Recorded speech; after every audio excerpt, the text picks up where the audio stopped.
Bom dia, né, meu amigo, minha amiga, que torce para o nosso clube amado, Santos Futebol Clube, né? Esse clube que ontem nos entregou mais uma vez uma grande atuação, né? Contei muita ironia, né? Obviamente. Esse vídeo é para falar sobre a demissão do Kleber Xavier, que não comanda mais o Santos, obviamente.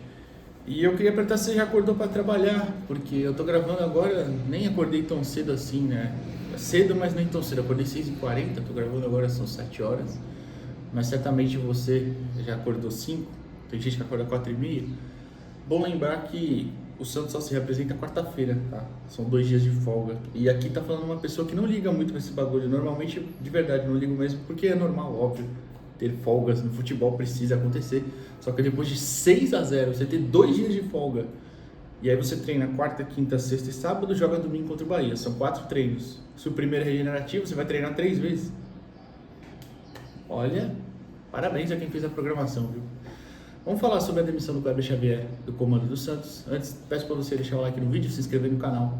E fica com um trecho aqui de um vídeo do dia 28 de abril, que é a contratação do Kleber Xavier. Escuta aí. Sobre essa questão ainda de contratar um auxiliar ou um cara pela primeira experiência. Tudo bem, desde que ele saiu do Flamengo em outubro, ele já queria ser técnico. Tá. Mas aí, se o Santos buscou nomes como Tite, Dorival, Luiz Castro, Sampaoli, nomes consagrados, ou pelo menos nomes com peso, né, realmente, como é que você vai e acerta com o auxiliar do Tite? Porque aí é a mesma lógica, eu não posso ser hipócrita aqui, é a mesma lógica que eu falei do Copertino no Sub-20, da efetivação ou não do Sampaio, que eu votava pelo não, que é, a gente não está em um ano em condições de estrear ninguém, de ser um estágio, entre aspas, falando de forma pejorativa. O Santos precisava para esse ano, pelo tipo de investimento que foi feito, de um técnico com nome consolidado, um técnico que aguente pressão e que esteja acostumado com a pressão de comandar um time grande. O Kleber, claro, trabalhou ainda, como eu falei, trabalhou no Flamengo, trabalhou na Seleção Brasileira, trabalhou no Corinthians, trabalhou no Grêmio, vários clubes grandes. Ele está acostumado com pressão, mas não a pressão de ser o técnico. Ser o treinador é muito diferente. Eu não quero pagar de gênio, de Nostradamus, nem nada, né? Mas eu acho que é uma coisa meio óbvia, né? Você contrata um cara que nunca foi técnico.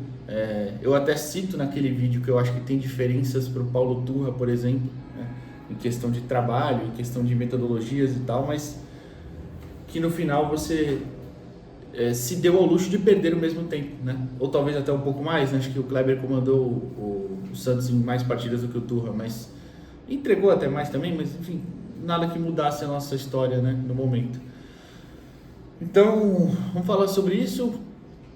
Kleber que ontem foi demitido e segundo o Alexandre Matos, no pequeno pronunciamento, que eu nem assisti de verdade porque eu estava na zona mista e eu não parei para assistir ainda, mas eu sei que é um pronunciamento bem curto, ele não respondeu perguntas nem nada. Foi só o pronunciamento mesmo. Inclusive, cadê o Santos? Ah, não, tá aqui. Pronunciamento de 5 minutos, né? Falando aí sobre, pedindo perdão para a torcida e tal, falando sobre isso. E o Kleber foi demitido, mas a comissão fica, né? O Matheus Bach, filho do Tite, o Vinícius Marques, eu acho que é Vinícius Marques, mas é Vinícius, o auxiliar também, e o Fábio Marcelediano, preparador físico. Isso até me levanta o questionamento, né? Será que vai ficar essa comissão porque o Tite vai vir, vão atrás do Tite? A Gabi falou em live ontem que não era isso, né? Que estava descartada essa hipótese. Será então que é para fazer uma transição com a nova comissão técnica? Ou será que de repente a nova comissão vai chegar, o novo técnico, sei lá, e vai falar, olha, a gente tem esses profissionais, você quer ficar com eles? Não sei, né? Lembrando que eles não são funcionários fixos, né? Igual, por exemplo, o César Sampaio, que é auxiliar fixo do clube, então ele ficaria de qualquer forma, né? Mas acho que pra gente falar do Kleber, além dessa clara questão de que era uma aposta e de que eu sigo achando que o Santos não pode se dar ao luxo de ter apostas esse ano, e especialmente agora nessa situação. Se abril já era complicado, agora é pior ainda. Agora, hoje é dia 18 de agosto, a gente não pode se dar ao luxo de perder mais pontos, de dar mais apostas, de se dar mais tempo de ter apostas, né? Enquanto a gente está em 15º no Brasileirão. E ontem, né? Vocês lembram no pré-jogo? Eu falei, hoje ainda tem Mirassol e Cruzeiro para fechar a rodada, mas um jogo que não influencia pra gente, né? Falei no pré-jogo, lembra? A rodada tá tão boa, né? O Corinthians perdeu, ainda nem tinha gravado, o Corinthians ainda nem tinha jogado enquanto eu gravei, né? Mas o Vitória e o Juventude já empatando, o Sport empatou, o Fortaleza perdeu, tava tudo ali, né? O Santos confronto direto para vencer, ficar 6 pontos quase ali de distância do Vasco, mais, né? Na verdade ia para 8, né? Sei lá. Agora a gente tá a 2, tá com 21, o Vasco com 19, o Vitória, o primeiro na zona também com 19. E o nosso saldo, hein? O nosso saldo que é espetacular, né? Era melhor que o do Vasco, agora o nosso saldo é -9, o Vasco é 1. Mas eu vou parar de falar do jogo de novo, porque senão eu vou me irritar. Vou voltar a falar do Kleber, que assim, eu acho que muito mais do que só demitir o técnico, precisa ser demitido mesmo, é óbvio, evidente, mas muito mais que isso, a gente fica sempre nessa esperança idiota na nossa parte, né? De, não, agora mudou o técnico, agora vai melhorar, agora vai mudar as coisas, quando é muito mais que isso, né? Aliás, eu acho que a gente já vem falando isso desde 2023, o problema é muito maior, né? Mais profundo, é de mentalidade, é de gestão. E aí quando eu digo de gestão, não estou falando nem só essa gestão, a anterior também e a outra. O problema é muito grande, é enraizado.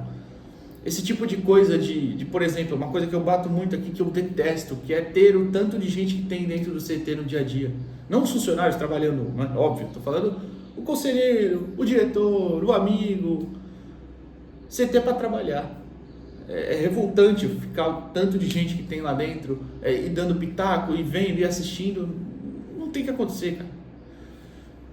Mas, enfim, como eu disse, é muito mais que isso. O problema é mais profundo e é isso que me revolta e que não me dá tanta esperança, né? Um novo técnico vai chegar, pode fazer um trabalho melhor? Claro que pode, né? Evidente, porque o trabalho foi bem abaixo da média. Até em aproveitamento nem foi tão ruim, né? Parece que deu 44% de aproveitamento com esses resultados, né?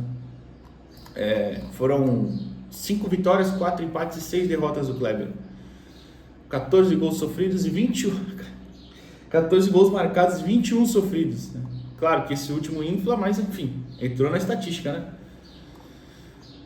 Então assim, o novo técnico pode vir fazer um grande trabalho? Pode, claro, mas o problema é muito profundo, né? É muito pior do que só a peça do técnico que, repito, realmente precisava ser trocado. O trabalho do Kleber foi bem ruim.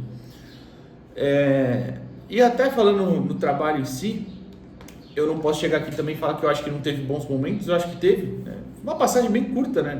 É bem verdade, né? É uma passagem que começa no jogo contra o CRB, né? pela Copa do Brasil, dia 1 de maio, passa pelo Grêmio, Ceará, Corinthians, CRB, Vitória, Botafogo, Fortaleza, Flamengo, Mirassol, Inter, Sport, Juventude, Cruzeiro e Vasco, e acabou o trabalho. É incrível quanto nos últimos anos a gente só consegue isso, né? Uma sequência desse tipo, digo, de tão poucos jogos, né? Mas enfim, falei em bons momentos. Talvez seja muito forte falar bons momentos, mas assim, momentos aceitáveis, né? Pode ser. Acho que o jogo contra o Ceará, ok, nada demais, né? Mas a gente criou, poderia ter vencido e sofre 2 contra-ataques no final, é bem verdade, mas o resto do jogo foi bem controlado. O jogo contra o Corinthians mesmo, a gente tem um primeiro tempo bom, né? Tem chance com o Zé Ivaldo, inacreditável que ele perde, uma do Barreal também muito boa, e aí o Santos desliga no segundo tempo e não consegue jogar, né? O que, aliás, foi um fator que aconteceu muito durante esse trabalho, né? Os tempos estão distintos, né? Por exemplo, a vitória semana passada contra o Cruzeiro, que a gente falou aqui, o primeiro tempo foi vergonhoso, foi lamentável. E o segundo, o primeiro tempo ok, melhorou, venceu o jogo. Aconteceu isso muito dentro desse trabalho, né? A gente pode falar o Fortaleza também, né? O Santos abre 2-0 e nem foi tão bem naquele primeiro tempo, mas depois em 5, 6 minutos do segundo toma um empate, né, que ainda bem consegue a vitória no final, né? Mas enfim, dizendo ainda de desempenho, né? Acho que o Botafogo é um jogo bem claro, que o Santos realmente joga bem. Contra o Vitória, mais ou menos, mas assim, também não sofreu demais, né? Consegue a vitória. E aí, claro, a volta, que pra mim talvez seja o melhor jogo sob o comando do Kleber, que é contra o Flamengo, e que eu vou seguir batendo na tecla, eu não me incomodo em vencer jogando defensivamente, né? Não tem problema com isso. Acho que o Santos, dentro da sua estratégia, foi perfeito aquele dia, contra um time muito bom. Mas o problema é que talvez seja uma situação muito específica para o Santos jogar sempre, que não vai dar, né? Não vai dar.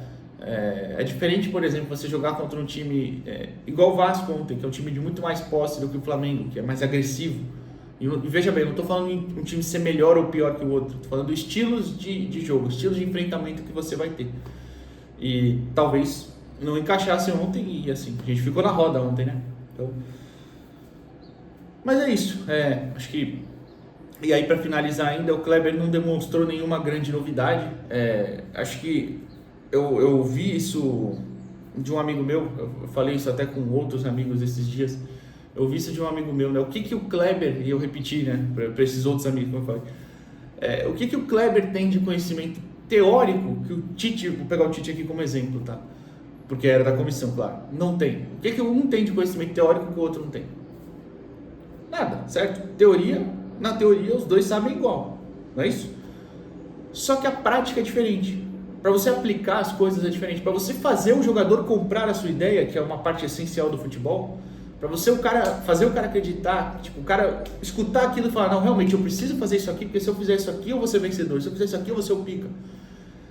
Para o cara comprar a tua ideia, você tem que ser um comunicador melhor, né? E eu acho que o Kleber não atingiu o status que o Tite atingiu nesse sentido. De novo, teoria, os dois provavelmente sabem igual, os dois trabalham aí há 30, 40 anos no futebol, provavelmente aprenderam as mesmas coisas, né? Mas a prática é bem diferente. Assim como eu falei no vídeo de contratação dele, por mais que o Kleber tenha um papel importante na comissão lá do Tite, a decisão final era do Tite, a responsabilidade final era do Tite, é outra coisa, é outra pressão, é outro mundo, né? E eu acho que isso ficou exemplificado, e eu espero que as pessoas lá dentro, as pessoas que são responsáveis pela escolha, encabeçadas pelo presidente Marcelo Teixeira, e assim, eu acho que agora com o Alexandre Matos aí, isso não vai acontecer de novo. Eu não acho que vão tentar outra aposta, não acho que o Matos, pelo perfil que tem, vai permitir isso, e se permitir também, então ele vem aqui passear, né? Espero que essas pessoas, e fora os abnegados, né? Aquelas pessoas que estão lá dentro que só querem ajudar o clube, que não tem que estar tomando decisão de nada. Não tem que estar tomando decisão de nada, primeiro porque não tem cargo, segundo porque não tem qualificação para isso. Essas pessoas, eu espero que tenham um mínimo de bom senso, entendam a necessidade de urgência que o clube tem no momento. Espero que entendam isso. Não é momento de aposta, não é momento de ficar segurando, porque não tem dinheiro para isso ou aquilo. Vocês não dispensaram aí o Pituca, o João Paulo para aliviar a folha? Também trouxeram o Mike pagando uma bala, né? O Arão também ainda não conseguiu jogar pagando outra bala. Então, assim, se viram. Foi vocês que fizeram? Então, se virem. Eu espero que deixem na mão de quem tem o mínimo de conhecimento, o mínimo de expertise no futebol, né? Deixa a decisão na mão do Matos aí, você sai de tudo, deixa na mão do Matos e fala, Matos, escolhe aí você, vê o que você faz. Porque se é para alguém lá dentro tomar essa decisão, eu prefiro que seja ele, pelo menos. Enfim, Kleber Xavier demitido, como eu falei, né, já falei o histórico, são 5 vitórias, foram 5 vitórias, 4 empates e 6 derrotas.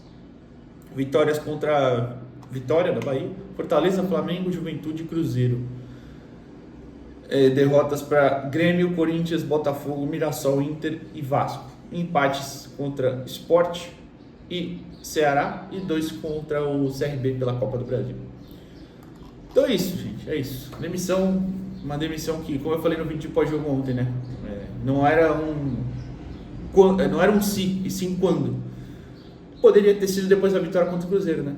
Você jogou mal, mas venceu, aí você fala, vamos trocar aqui, dar uma semana para o novo técnico, ou pelo menos alguns dias no final da semana, com tranquilidade, com vitória. Mas o futebol não é assim, o futebol não entende isso. Bom, tem que entender. Talvez tivesse que entender. O desempenho poderia falar mais alto do que o resultado falou. Mas aí é o que eu estou falando, né? Eu acho que é esperar muito das pessoas que estão lá no clube atualmente. Enfim, provavelmente hoje à noite a gente ainda volta aqui. Valeu, pessoal.